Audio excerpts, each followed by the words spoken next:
mesa y a todos ustedes que nos están acompañando en el público. ¿Pueden cambiar la presentación, por favor?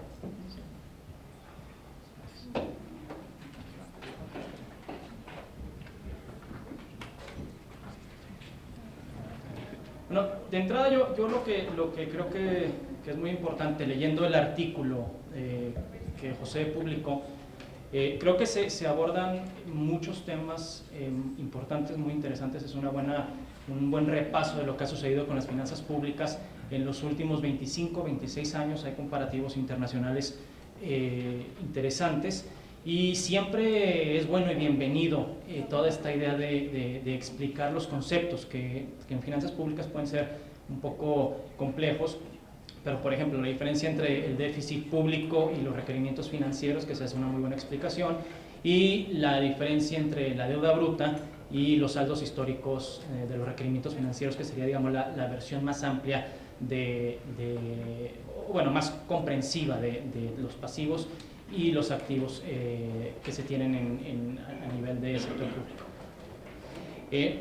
Ahora, yo sí sería más cauteloso con las conclusiones. Y les voy a presentar, de las conclusiones de José, les voy a presentar, voy a presentar mi razón para ser más cauteloso desde 3 puntos de vista. Primero, un comparativo internacional, después un análisis de las presiones en los ingresos y los gastos, y por último, qué implicaciones tienen esto. Entonces, primero, el comparativo internacional. Los datos que se utilizan en el documento son de la OCDE, y desgraciadamente hay un problema con eso, que pues, prácticamente todos los países de la OCDE son desarrollados, excepto México, Turquía y no sé si alguno de los otros chiquitos podrían considerarse, pero no vienen estas estadísticas todavía. No sé si se podrían considerar. Entonces, ¿qué pasa si comparamos a México con otras economías emergentes? Y desgraciadamente, dado que todos los países tienen definiciones relativamente distintas en cómo agregan la deuda o cómo agregan sus déficits, en este caso tuve que utilizar otra base de datos, la del monitor fiscal del Fondo Monetario, y tuve que hacer una muestra más pequeña porque no lo podía hacer para todos. Pero, por ejemplo, aquí vienen los BRICS, Brasil, Rusia, India, China, Corea, Sudáfrica, y otros países emergentes de Latinoamérica. Entonces, ¿qué vemos en el comparativo entre 2008 y 2016? Pues vemos prácticamente que hay de todo, es un tema mixto. Estoy viendo que no se alcanzan a ver los encabezados de las láminas, pero bueno. Hay una composición mixta de qué es lo que está pasando. Por un lado, pues vemos que aquí ya México sí figura con otros países emergentes en un nivel más alto que el promedio sería alrededor de 45 puntos del PIB.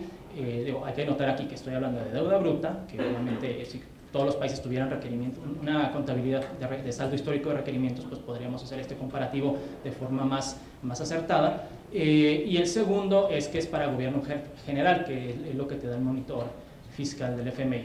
Pero bueno, vemos que sí, también, o sea, México está arriba del promedio en el nivel. Ahora, ¿qué ha pasado con los crecimientos? Pues está también un tanto arriba del promedio, pero ha pasado de todo. Lo interesante es que en este periodo, países como Perú, Turquía, Uruguay e India redujeron su saldo de deuda bruta. Entonces, el comportamiento está siendo totalmente mixto, y cuando los mercados, tanto para la colocación de deuda doméstica como deuda externa, ven qué tan riesgoso es México, van a comparar contra estos países antes que con los países desarrollados.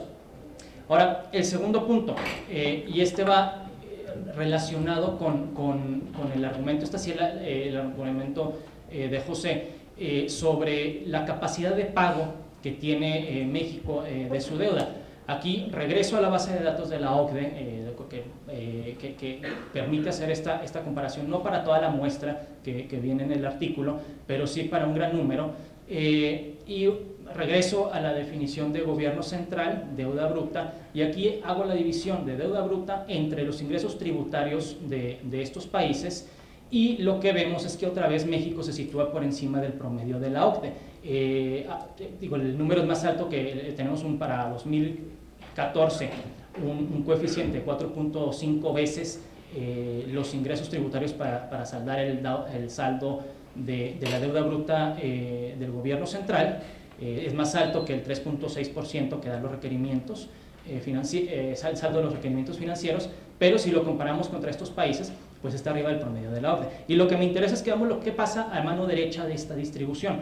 Tenemos 2, 4, 6, 9 países que tienen una proporción más alta. Esto quiere decir que tienen una capacidad de pago menor a la de México. Pero veamos primero los dos importantes aquí, Alemania y Estados Unidos. Pues a final de cuentas Alemania es la economía más sólida de Europa, coloca deuda a nivel internacional en su moneda, y Estados Unidos pues tiene la misma ventaja, y por eso pues, ellos soportan saldos de deuda tan alta. O sea, de hecho, en cualquier modelo de finanzas clásico, la deuda sin riesgo se considera el bono del Tesoro de Estados Unidos, ¿no? Entonces, digamos, estos se salen, ¿no?, de la línea. Aquí, por ejemplo, tuve que quitar a Japón porque Japón sí da un coeficiente bastante más alto y me movía mucho la distribución y no se iba a alcanzar a ver toda la diferencia.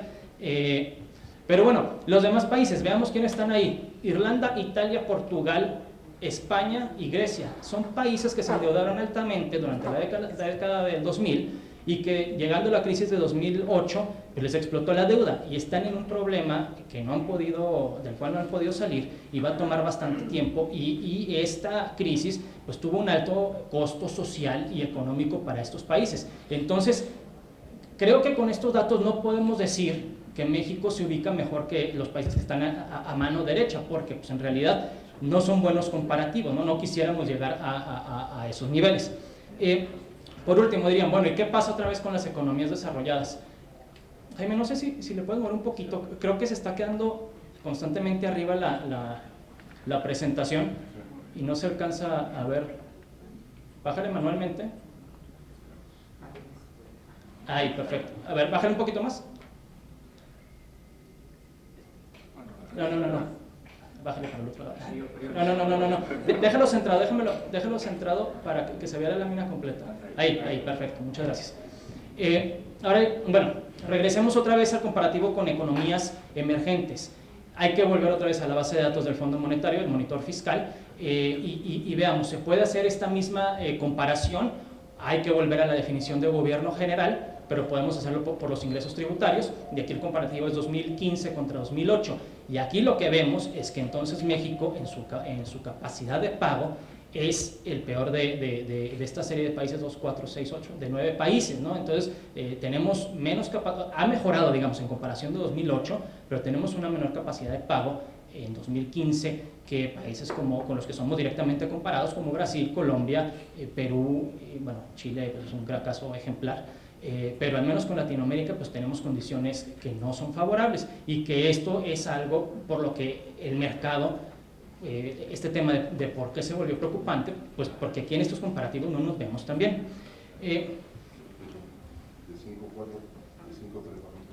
Sí, dice José que bajamos bastante, es una gran mejora, pero aún así en términos relativos creo que seguimos no viéndonos tan bien en comparación con los otros países.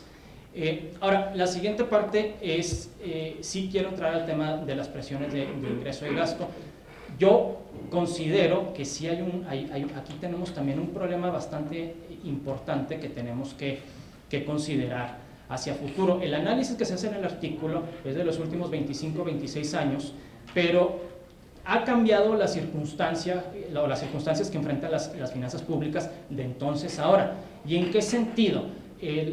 Aquí les estoy presentando las proyecciones que presenta la Secretaría de Hacienda en los criterios generales de política económica de 2017, que son los más recientes, y donde se muestran proyecciones hasta 2022. Veamos qué va a pasar desde este punto de vista, qué va a pasar con los ingresos en general. Pues vamos a ver que se están manteniendo planos en alrededor del 21 y fracción por ciento del PIB. Y se queda plano en sus dos principales composiciones, en los petroleros y en los no petroleros. En la parte de arriba están los petroleros, la parte roja de los rectángulos es la parte que corresponde al gobierno federal, es con lo que se puede hacer política pública, y en abajo tenemos la composición de los no petroleros. En la línea de arriba roja están los tributarios, que se van a mantener planos en las proyecciones. Esto quiere decir que el empuje que tuvimos de la reforma fiscal de 2013 ya lo absorbimos, ya llegamos a estos niveles y nos vamos a mantener, si no hacemos nada, nos vamos a mantener en esos niveles hacia adelante. Abajo ven la línea verde, que son los organismos y empresas, aquí está IMSS, ISSSTE, CFE, también se van a mantener estables, y abajo los no tributarios, obviamente sin considerar aquí cualquier posible entrada de un remanente de operación de Banco de México hacia futuro, ¿no? Pero aquí el punto principal es que no tenemos espacio, los ingresos están muy apretados. Si no se materializan los petroleros, ¿no? que yo creo también que ya estamos saliendo del problema, pero pues uno nunca sabe, uno nunca se imaginó la caída de los precios que iba a venir a finales de 2014-2015. Yo esperaría que la plataforma también se estabilizara y que empiecen a entrar producción de los privados, pero no sabemos o sea, eso no está totalmente claro, y hacia el futuro pues, tenemos que considerar también que en algún momento el mundo va a dejar de depender del petróleo y tendremos que estar viendo hacia adelante a qué va a pasar con esto. Pero mi punto es, el único factor de ajuste que nos queda van a ser los ingresos tributarios. Entonces eso le pone demasiada presión a los tributarios. Y aquí me voy a brincar porque quiero... ¿Lo puedes ajustar esto también, Jaime, por favor? Gracias. Quiero hacer referencia a esta infografía del Centro de Investigación Económica y Presupuestaria que dirige Héctor Villarreal. Esta fue una infografía que hicieron para el paquete económico del año pasado. Entonces, si lo hacen contra lo aprobado, los números van a diferir un poquito. Pero aquí lo importante es, si ustedes ven la estructura de los ingresos tributarios, suman IVA, ISR, IVA y el resto de los tributarios, tenemos 13.4% del PIB. Desgraciadamente, todos esos ingresos ya están comprometidos para gastos ineludibles del sector público. Primero, las participaciones y aportaciones a estados y municipios, y aquí es muy importante, quiero hacer un punto. De todos los ingresos tributarios que tenemos, alrededor del 23% están comprometidos para irse en participaciones a estados y municipios. Entonces, la medida de ingresos tributarios hay que ajustarla por esa fracción que se va a ir a estados y municipios, y en su totalidad no la podemos utilizar para saldar deuda. Esto es algo que alguien que en el mercado que te va a prestar va a tener consciente, ¿no? Pero encima de esto hay que tomar en cuenta que hay otros gastos ineludibles como pensiones y deuda pública, el servicio de la deuda pública, el costo financiero, y si sumamos todo esto, prácticamente nos comimos todos los ingresos tributarios. No hay espacio en los ingresos tributarios para hacer algo más. Esto es una cosa que se tiene consciente, que creo que causa preocupación en los mercados por lo que sucedió en los años anteriores. No tenemos esa libertad para hacer un ingreso de libre disposición, digamos, dentro de los tributarios, ¿no? Aquí hay otro punto importante que creo que hay que destacar. Si consideramos los ingresos de IMSS, ISSSTE, Pemex y CFE y sus gastos, digamos, son superavitarios, hay como medio punto del PIB de superávit ahí. Si le añadimos los ingresos no tributarios, nos da otro 2.5% del PIB. En total, hay 3 puntos del PIB que tiene el gobierno para hacer política pública. ¿Esto es suficiente? La respuesta es no, porque si nos vamos al presupuesto, a lo que se aprobó en el presupuesto, y vemos nada más el gasto que se destina a los ramos administrativos, nos da un total de 4.8% del PIB. De entrada, aquí ya tenemos un déficit de 1.8% del PIB que no vamos a poder financiar con nuestra estructura de ingresos. Entonces, con esto me regreso a la parte de gasto, y aquí creo que hay que hacer bastante énfasis. Esta es la parte que a mí me preocupa mucho en la parte de las presiones. Si vemos hacia adelante, estas son también